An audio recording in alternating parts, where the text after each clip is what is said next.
Welcome to the T3 Raider Roots podcast. We're tracing the roots of the Raiders franchise all the way back to the beginning, actually going back even further than that as we dip into the history of the Raiders' legendary owner, Al Davis. Sit back and enjoy the next few minutes as we take a trip down memory lane and revisit 1961 and 1962, the second and third seasons in the fledgling American Football League. Oakland was coming off a 6-8 season, actually not too bad for a team with only one All-Pro and a fan base that was hardly passionate and very sparse. Jim Otto, the All-Pro center, was returning for year two, as was Tom Flores, the team's quarterback. Beyond that, it was almost a completely new team. The year before, there were 42 players on the roster, including 28 rookies. As the 1961 season began, there were 39 players on the roster. Of those, only 13 were returning from the previous year, along with 9 rookies. A week before the regular season opener, Wayne Valley, one of the Raiders' owners, invited his All-Pro center to dinner. Valley was a millionaire real estate developer. Otto assumed that the owner was treating him to a steak dinner for all his accomplishments in year one. They drove around Oakland, and Valley showed off some of his properties. Then he took Otto to the Oakland airport to show off his private plane. The next stop was a small diner that specialized in hot dogs. Instead of a fancy steak dinner, the owner was treating his All-Pro center to a hot dog and a Coke. Then as they were eating, the owner pulled out 2 50-cent pieces and handed one to Jim. "You're asking for $9,000 in salary. Let's flip for it. If you win, you get the $9,000. If I win, you play for last year's salary." Jim agreed to the terms, flipped, and lost. Imagine today's agents negotiating for players' salaries over a mere flip of the coin. After the conclusion of the first season, Valley, along with Ed McGaw and Robert Osborne, bought out the 4 other original partners. Soon after that, Valley was named as the managing general partner. After splitting the previous home season between Kezar and Candlestick, the Raiders moved exclusively to Candlestick Park for the 1961 season, where total attendance for the season, the entire season, was about 50,000. The Raiders finished the season with a miserable 2-12 record. There were a few significant things worth mentioning in 1961, despite the disappointing results on the field. It is unique to note that the AFL had introduced putting players' names on the backs of the jerseys, not just the last names. The teams put both the first and last names of the players on the back. On the internet, you can find a couple of rare photos that shows the backs of a few jerseys where you can see the first and last names of some of the players, and it does look a little strange. Speaking of jerseys, when Jim Otto first came into the league in 1960, he wore jersey number 50. Frank Hennick, the equipment manager, then approached Otto with a promotional idea. He asked Otto if he would switch from 50 to 0. He said that Johnny Olszewski, the Washington Redskins back known as Johnny O, wore an O on his jersey. Frank then reconsidered. "Wait a minute," he said, "you have 2 O's in your name. What about a double 0 like OTTO?" Frank received team approval, then sent a double 0 jersey request to AFL Commissioner Joe Foss. The league was looking for ways to publicize itself, so Foss went with the gimmick. For the first 2 games in 1961, Otto wore the familiar number 50. Then after receiving AFL approval, he became double 0. He would stay that way for the rest of his career. "Hey, double nothing," AFL fans would yell at him. "You don't even have a number." They would also yell things like, "Is double 0 your IQ?" And it wasn't just the opposing fans that would yell these things. Otto also received derision from some of the home fans, probably because the team was so bad. The Raiders opened the 1961 season in Houston against the defending AFL champions. The result was a 55-0 thrashing. Then they went to San Diego and got a 44-0 beating by the team who had an assistant coach by the name of Al Davis walking along the sidelines. So after just 2 games, the Raiders were 0-2 and had been outscored 99-0. Eddie Erdelatz was fired as the head coach. He had his strengths and drawbacks, but Coach Eddie just wasn't prepared to be a football coach because he didn't have enough knowledge to succeed at that level. Even though he wasn't a good coach, the players liked him and played hard for him. Erdelatz had a big heart. There's one particular story that was relayed from the 1960 season about a time the team traveled to Massachusetts. They were supposed to stay at a nice hotel in Amherst, but the travel agent had a relative who owned an old hotel in nearby Holyoke, so the team stayed there. But there wasn't any food at the hotel. So Coach Eddie called for the buses that had brought the team from the airport. And even though they were on a tight budget, he treated the entire team to a steak dinner at a local restaurant. But the team had to make a change. So who did they bring in? Marty Feldman, a rugby guy who hadn't even played football in college. It served as just another example of the fact that the Raiders management didn't have a clear idea about how to properly run a professional football organization. Feldman actually won his first game as head coach, a 33-19 victory over the Broncos. But after that, the Raiders lost 9 of their last 10 games. Once again, Jim Otto repeated as an all-AFL selection at center. And once again, it was about the only bright spot for the Raiders. The Raiders did add one particular player to their roster, a kick returner drafted originally by the Dallas Texans, Clem Daniels. He would play a larger role with the Raiders further down the line, but that would be under Al Davis. Speaking of Al Davis, let's jump down to San Diego, where the Chargers had just relocated their franchise. Davis, in addition to being Sid Gilman's second-hand man and helping direct the offense, was also a master recruiter. During an off week during the 1961 season, Davis was sent to recruit a speedy running back from the University of Arkansas named Lance Allworth. Just as he was about ready to depart on his trip, Al got a phone call from his older brother, Jerry, back east, telling him that their father had died.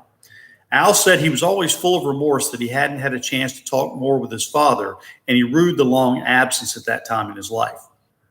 So instead of flying to Arkansas, Al went directly to New York to be with his family. Later in the week, he hopped a plane to Arkansas to begin making his pitch to land Lance Allworth with the AFL.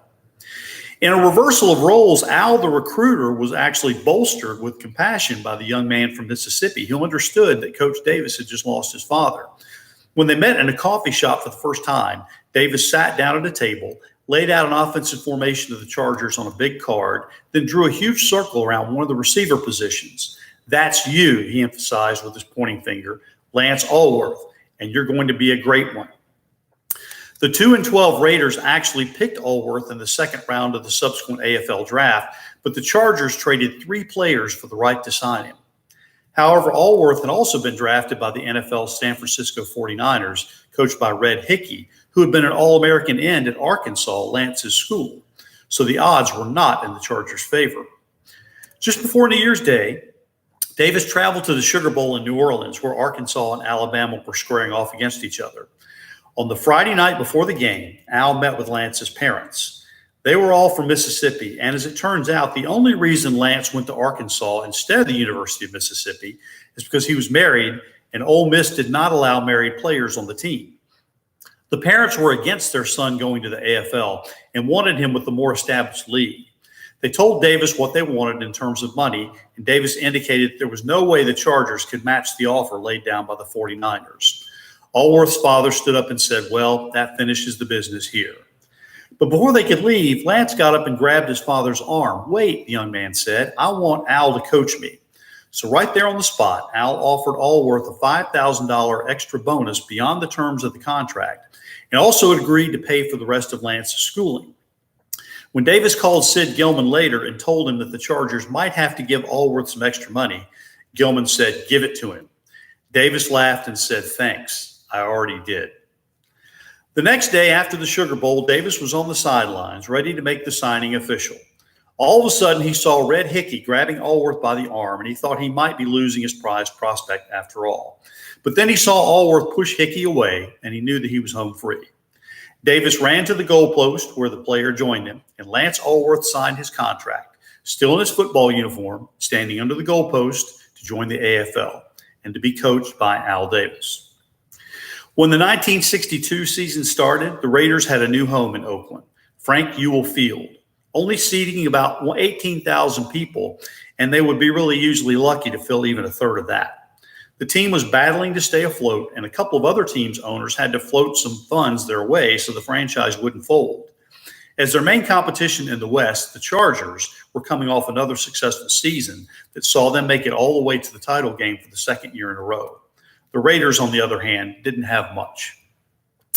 It is here that the first signs of what would become a heated rivalry between the Raiders and the Chiefs, who were still the Dallas Texans in 1962, started to reveal themselves. Oakland was in need of a starting quarterback. Their own, Tom Flores, was battling tuberculosis. Lamar Hunt, urged by his coach, Hank Stram, had brought in a free agent quarterback from the NFL's Cleveland Browns, a young man named Len Dawson. Even though he hadn't really played as a starter for about 5 years, it became obvious through training camp that the young quarterback would be the future for Hunt's squad. So Hunt, against his coach's wishes, traded their all-star quarterback, Cotton Davidson, to the Raiders in exchange for their first-round draft pick, which would end up being the first overall pick since the Raiders would finish 1-13.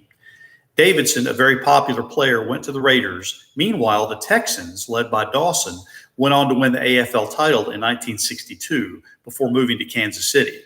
And the draft pick that they received in return ended up being Junius Buck Buchanan, who would end up terrorizing the Raiders for years and would end up becoming a Hall of Fame player.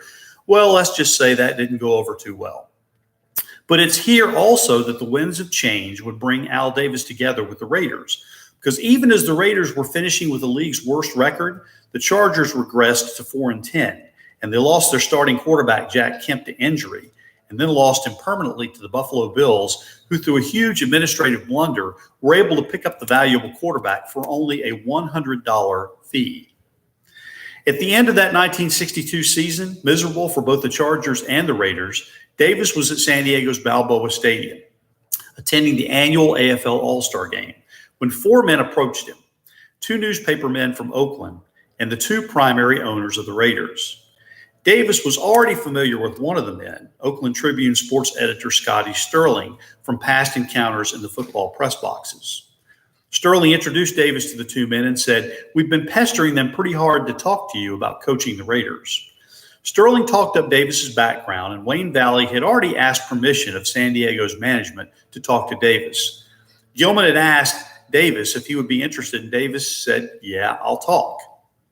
The Raiders had just finished the season and had already gone through those three head coaches, having fired their first coach 2 games into the 1961 season and firing the next coach, Red Conkright, 5 games into the 1962 season. They needed stability. They needed a bright football mind who was up-and-comer. They needed Al Davis. Valley arranged to have dinner with Davis after the game, and he also wanted to meet Carol, Al's wife. During the dinner conversation, Davis told Valley he wanted to be general manager as well as head coach. When Valley asked Davis what he knew about budgets, Davis made his move. He whipped out a budget sheet, having stopped by the Chargers office, and picked up a blank one and presented it to Valley. He presented him a complete projected annual budget for the Raiders. Valley said, "You're the only guy I've talked to who shows any understanding of the economics of the game." It was so simple, Davis said. It was basic accounting. In pro football those days, you had 4 assistant coaches. You hired a chief scout. You paid a secretary. It wasn't like today with the Raider payroll closing in on 300 people, and you need a degree in business administration just to understand the salary cap. I understand the salary cap because I want to, but for most people, it's not easy. A salary cap, he proceeded to explain, is the amount of money you're allowed to spend on a group of players for a particular year, and you're not to exceed the amount allocated by the league. However, you amortize players' bonuses and do certain little tricks to make the salary cap work for you. If you're a high revenue team, you don't worry about spending the money.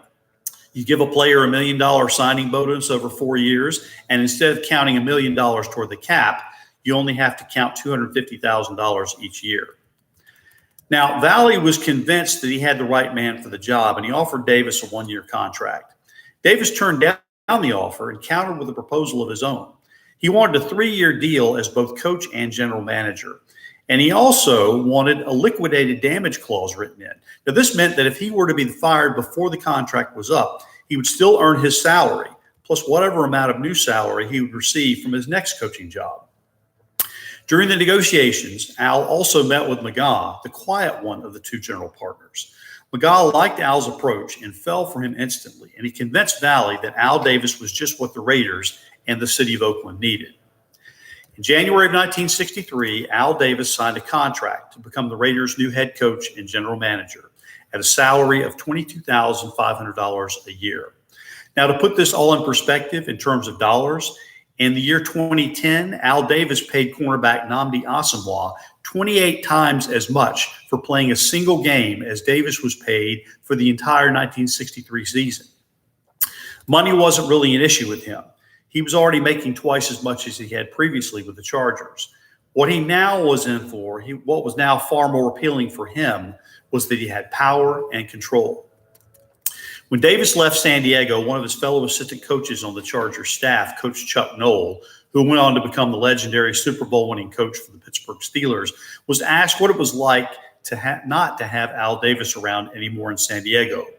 Noll replied in a very droll way, "It's a lot quieter." Al Davis was very much his own man, doing things his own way. That takes strong character, and even at the age of 33, Al had cornered the market on strong character. So as we approach the 1963 season, Wayne Valley is hoping that he made the right decision, while Al Davis is ready to take the league by storm.